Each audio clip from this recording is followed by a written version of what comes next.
তো চলো যা যাক।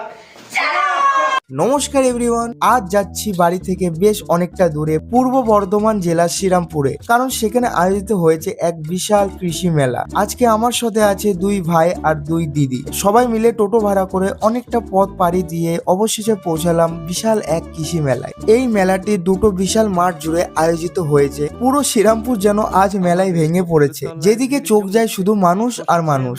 ভারতের 10টি আলাদা রাজ্য থেকে এখানে শিল্পীরা তাদের নৃত্য পরিবেশন করতে এসেছে। মেলার এক পাশটা ছিল একদম বাচ্চাদের দখলে। মিকি মাউসের ওপর বাচ্চাদের লাফালাফি থেকে শুরু করে ব্রেক ডান্সার, কার রোলার পোস্টার আর নাগরদোলনা, সব মিলিয়ে এক এলাহি ব্যাপার। ছোটদের সেই খেলনা গাড়িগুলোতে চড়ার আনন্দটাই ছিল আলাদা। মেলার আসল ধামাকা ছিল সাংস্কৃতিক মঞ্চে। পাঞ্জাব থেকে আসা শিল্পীরা ফাটাফাটি পাঞ্জাবি ডান্স পরিবেশন করলেন। এছাড়া স্টেজের ওপর একের পর এক লোকনৃত্য দেখে আমরা তো পুরোই মুগ্ধ।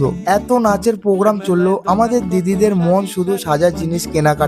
আমরা ভাইয়েরা ঠায় দাঁড়িয়ে তাদের এই লম্বা শপিং অভিযান দেখছি আর তাদেরকে সমানে তাড়া দিয়ে যাচ্ছি। মেলায় এত সারি সারি লোভনীয় খাবারের দোকান থাকলেও ভিড়ের চোটে আজ কিচ্ছু খাওয়া হলো না। শুধু দেখে মন ভরাতে হয়েছে আমাদেরকে। রঙিন মাছ আর বিদেশি পাখি দেখে আজকে আমরা আমাদের যাত্রা শেষ করলাম। শ্রীরামপুরের এই মেলা ঘোরাটা ছিল আমাদের জন্য সত্যি সার্থক। আমাদের এই কৃষি মেলা তোমাদের কেমন লেগেছে তা অবশ্যই কমেন্টে জানিও। আর সবাই ভালো থাকবেন, সুস্থ থাকবেন। দেখা হচ্ছে পরের কোনো গল্পে। বাই।